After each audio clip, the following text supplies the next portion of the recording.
Praise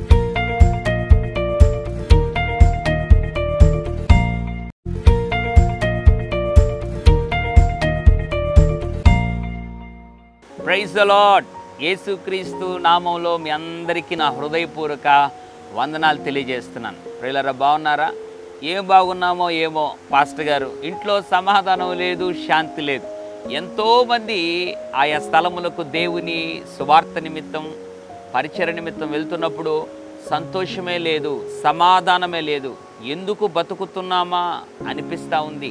చనిపోతే బాగుంటుంది అనిపిస్తూ ఉంది. కొంతమంది నా భర్తను బట్టి సమాధానం లేదు, కొంతమంది నా భార్యను బట్టి సమాధానం లేదు, కొంతమంది మా తల్లిదండ్రులను బట్టి సమాధానం లేదు, కొంతమంది మా పిల్లలను బట్టి సమాధానం లేదు, కొంతమంది కుటుంబంలో ఏర్పడిన కష్టాలు, దుఃఖాలు, లేదా విపరీతమైనటువంటి పరిస్థితులు, వ్యాధులు, అనానుకూలత, అప్పులను బట్టి సంతోషం, సమాధానం లేదు. ఇంతకీ ఎందుకు జీవిస్తున్నామా అనిపిస్తూ ఉంది అన్నట్లుగా జీవితం పయనిస్తూ ఉందా? ఇంతకీ మన జీవితాల్లో ఎప్పుడు సమాధానం కోల్పోతామో తెలుసా? బైబిల్ నుండి ఒక మాటను దేవుడి ఉదయకాల సమయంలో జ్ఞాపకం చేయాలని ఆశపడుతున్నాడు. ఎప్పుడు సంతోషంతో లేదా ఎప్పుడు సమాధానంతో మనం జీవించగలమో అనంటే లూకాసు వార్త 2వ అధ్యాయము 14వ వచనం, ఆయనకిష్టులైన మనుషులకు భూమి మీద సమాధానము కలుగునుగాక. Praise the lord. గొర్రెల కాపరులతో పరలోక సైన్య సమూహము దిగి వచ్చి యేసు ప్రభు పుట్టినప్పుడు చెప్తున్న మాట, ఎవరికి సమాధానం? అందరికీ కాదు. ఎవరికి సమాధానం? క్రైస్తవులందరికీ కాదు. ఎవరికి సమాధానం? చర్చికి పోయే వారికి మాత్రమే కాదు.